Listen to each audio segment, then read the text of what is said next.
प्यारे बच्चों, आप सभी का हमारे चैनल पे बहुत बहुत स्वागत है।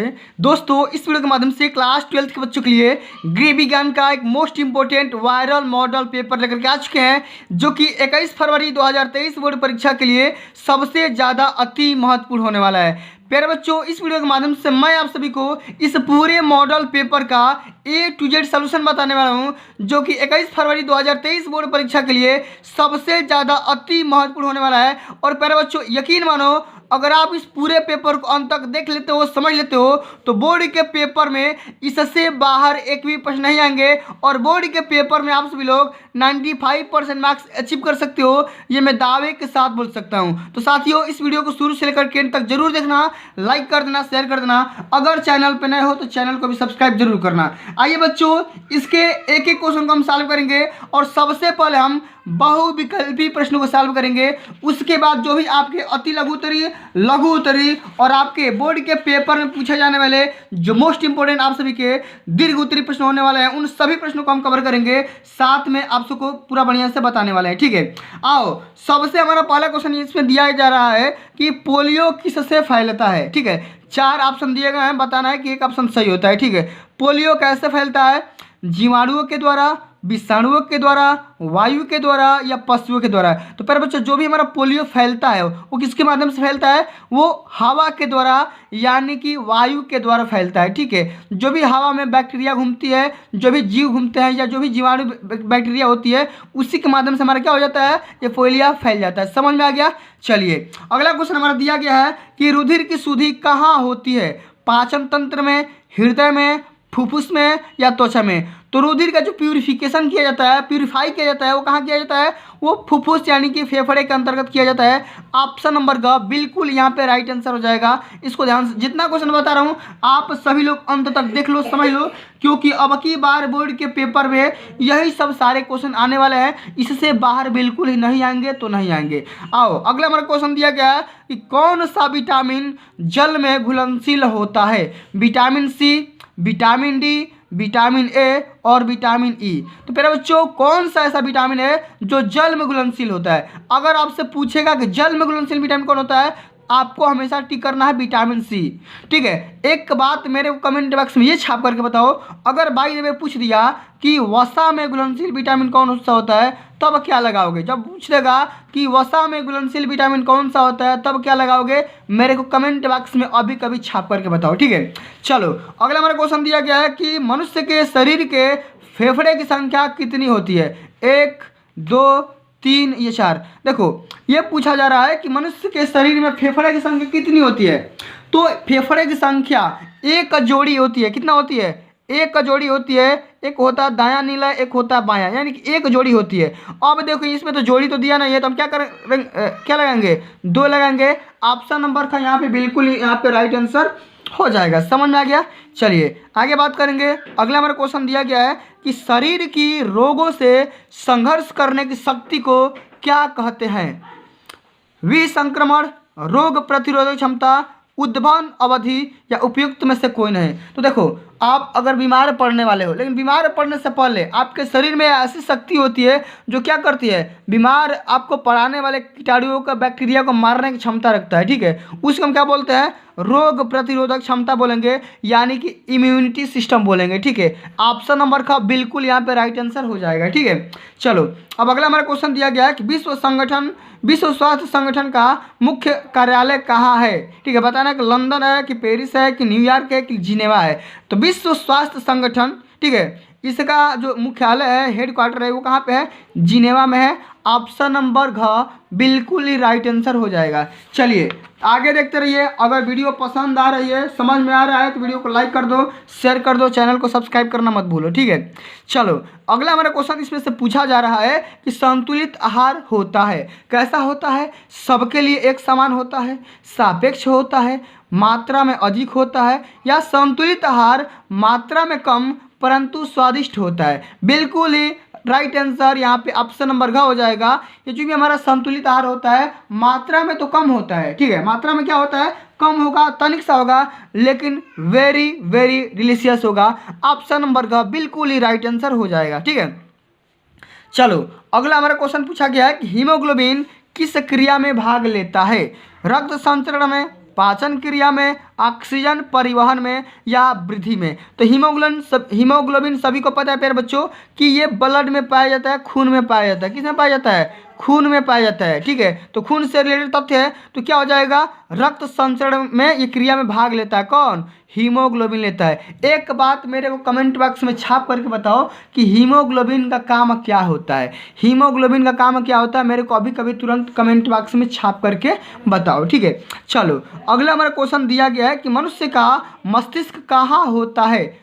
उदर गुहा में, वक्षीय गुहा में, कपाल गुहा में, मुख गुहा में। तो मनुष्य के जो मस्तिष्क होता है, मस्तिष्क मतलब क्या? माइंड, वो कहाँ होता है? वो होता है खोपड़ी में, यानी कि कपाल गुहा में। कहाँ होता है? खोपड़ी में होता है। कहाँ पे होता है भाई? खोपड़ी में। इसको ध्यान में रखना है। चलो अगला हमारा क्वेश्चन पूछा गया है कि नेत्र में प्रतिबिंब किस भाग पर बनता है? ठीक है, नेत्र में जो प्रतिबिंब मतलब क्या होता है? छाया। ठीक है, छाया किस भाग पर बनेगा? दृष्टि पटल पर, तारा पर, रक्त पटल पर या दृष्टि पटल पर। ठीक है, यह है दृढ़ पटल और यह है दृष्टि पटल, दोनों में अंतर है। ठीक है, तो नेत्र का जो प्रतिबिंब बनता है, रिफ्लेक्शन बनता है, वो रेटिना भी बनता है और रेटिना को हम हिंदी में क्या बोलते हैं? दृष्टि पटल बोलते हैं। ऑप्शन नंबर ग बिल्कुल ही राइट आंसर हो जाएगा।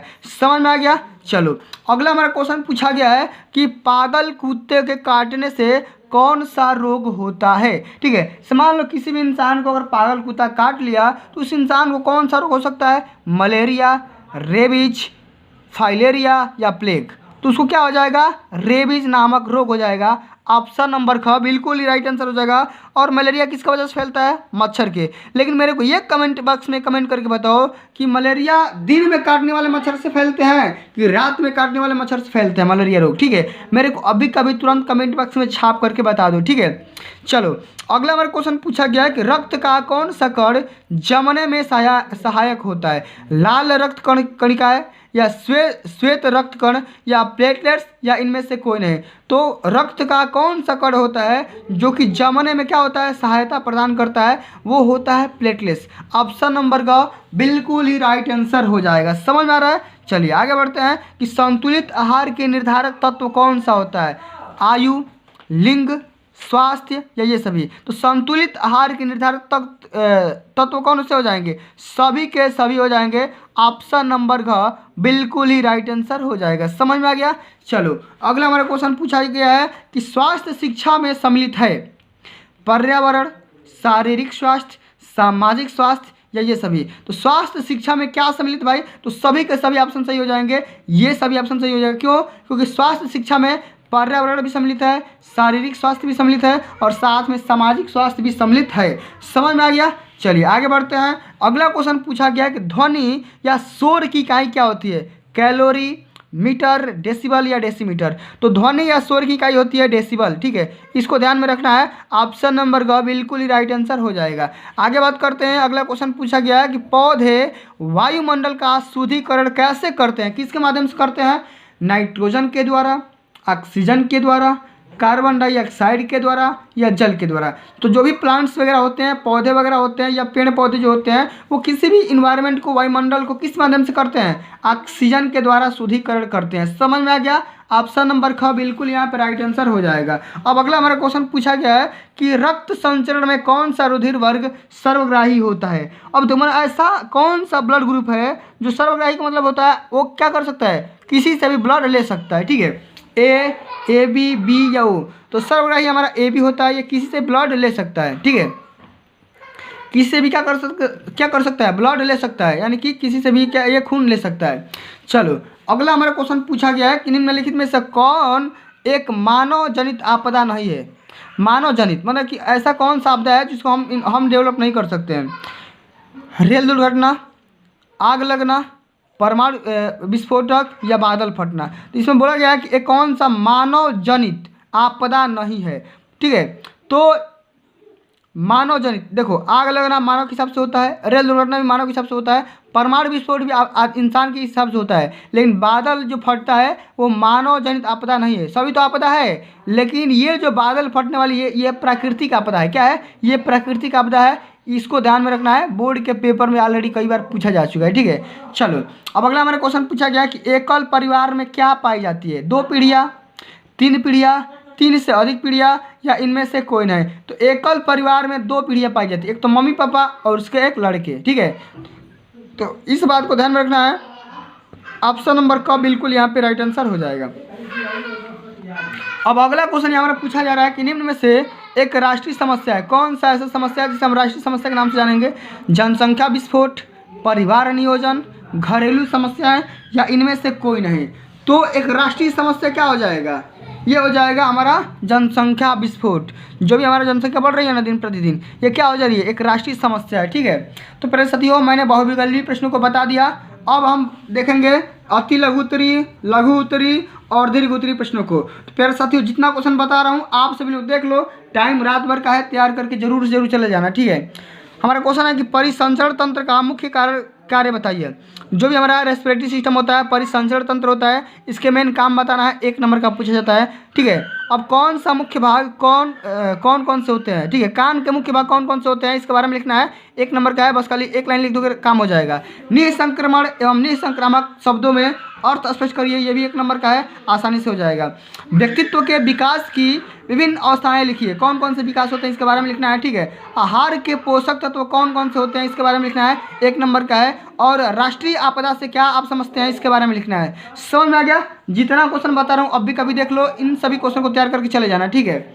चलो अगला हमारा क्वेश्चन है कि बालक के व्यक्तित्व को प्रभावित करने वाले 2 मुख्य कारक कौन कौन से हो सकते हैं, इसके बारे में लिखना है। और अगला हमारा क्वेश्चन है कि केंद्रीय तंत्रिका तंत्र के भागों का उल्लेख करिए, ये भी 1 नंबर का है, ठीक है। शैशवावस्था में सुपोषण के 2 प्रमुख लाभ लिखिए, इसके बारे में आप सभी को खाली 2 लाभ लिख देना, यहाँ से 1 नंबर मिल जाएंगे। बाल मृत्यु को रोकने के कौन कौन से उपाय हो सकते हैं, किन्हीं 2 उपाय के बारे में आप सभी को क्या करना है, लिखना है। समझ में आ गया? चलिए, ये होता है अति लघु उत्तरी, 10 नंबर के पूछ जाएंगे। अब 20 नंबर के आएंगे लघु उत्तरी। अब इसमें क्वेश्चन समझो कि मानव शरीर में रक्त के कार्यों को उल्लेख करिए। अगर मनुष्य के शरीर में अगर खून नहीं रहेगा तो क्या होगा, इसके बारे में। तो ब्लड का काम यहाँ पे बताना है कि ब्लड हमारे लिए की इंपॉर्टेंस, इसके बारे में लिखना है, ठीक है। धमनी व शिरा में 2 प्रमुख अंतर के बारे में लिखना है, 2 नंबर का है। और दहेज प्रथा से समाज को होने वाली हानियाँ को उल्लेख करिए कि जो भी हम दहेज लेते हैं उससे समाज में किस प्रकार की हानियाँ हो सकती है, इसके बारे में लिखना है। संतुलित व्यक्तित्व की विशेषताएं लिखिए, ठीक है। अगला क्वेश्चन है कि प्रतिवर्ती क्रिया से आप क्या समझते हैं, इसके बारे में लिखना है। और कान की सुरक्षा के उपाय कौन कौन से हो सकते हैं, इसके बारे में आप सभी को लिखना है। समझ में आ गया? चलिए क्वेश्चन देखते रहो, सभी क्वेश्चन को तैयार करके जरूर जाना है, ठीक है। मदिरा का स्नायु तंत्र पर क्या प्रभाव पड़ता है, इसके बारे में लिखना है। श्वसन क्रिया का मानव जीवन में क्या महत्व है, इसके बारे में लिखना है। श्वेत रुधिर कणिका हमारे शरीर की सैनिक है, क्यों, इसके बारे में बताना है, ठीक है। और कुपोषण का शरीर पर क्या इफेक्ट पड़ता है, इसको भी आप सभी को क्या करना है, हल करना है, समझना है, ठीक है। तो जितना क्वेश्चन बता रहा हूँ सभी को सभी अभी कभी तैयार कर लो, वरना बोर्ड में पछताने के सिवा कुछ नहीं मिलेगा। अब बात करेंगे 20 नंबर के, जो आप सभी से दीर्घ उत्तरीय प्रश्न पूछे जाएंगे, इसके बारे में समझते हैं कि मस्तिष्क की संरचना, इसको तैयार कर लो, वेरी वेरी मोस्ट इंपोर्टेंट है, पक्का आएगा, ठीक है। 100% गारंटी दे रहा हूँ, आएगा ही आएगा। मस्तिष्क की रचना को चित्र बना करके समझाइए और इसके विभिन्न भागों के कार्यों का वर्णन भी करिए। अगर ये नहीं है तो ये करो कि दृष्टि के मुख्य दोष कौन कौन से होते हैं और लक्षण और उपचार के बारे में लिखिए, 5 नंबर यहाँ से मिल जाएंगे, ठीक है। अगला क्वेश्चन है कि मानव फेफड़ों का चित्र बनाते हुए इसकी संरचना एवं कार्य को लिखिए, 5 नंबर का है। अगर ये नहीं है तो ये लिखो कि शिशु को होने वाले सामान्य रोग कौन कौन से होते हैं, ठीक है। किसी एक रोग के कारण, लक्षण और उपचार के बारे में लिखना है। समझ में आ गया? चलिए अगला क्वेश्चन है कि आपदाओं को से आप क्या समझते हैं और आपदाओं के कई प्रकार होते हैं, इसके बारे में लिखना, उल्लेख करना है, 5 नंबर यहाँ से मिलेंगे। अगर ये नहीं करना तो ये करो कि बाल मृत्यु की समस्या का वर्णन करें तथा इसके मुख्य कारकों को भी लिखिए, ठीक है। कारण जो भी इसके होते हैं इसके बारे में लिखना है, 5 नंबर यहाँ से मिल जाएंगे। टिप्पणी करना है हाथी पाव, ठीक है, डेंगू ज्वर, दोनों के बारे में लिखना है, 2.5 नंबर मिलेंगे। अगर ये नहीं आ रहा तो इसको करो कि विवाह का अर्थ स्पष्ट करते हुए इसके उद्देश्य एवं विशेषताओं पर प्रकाश डालिए, 5 नंबर का है। तो प्यारे साथियों, ठीक है, इतने सारे प्रश्नों को आप सभी को तैयार करके जाना है और बोर्ड के पेपर में यही सब सारे क्वेश्चन आएंगे, इससे बाहर नहीं आएंगे तो नहीं आएंगे, ठीक है। तो प्यारे साथियों, आज के लिए बस इतना ही, मिलते हैं अगली वीडियो में, तब तक के लिए जय हिंद, जय भारत, वंदे मातरम।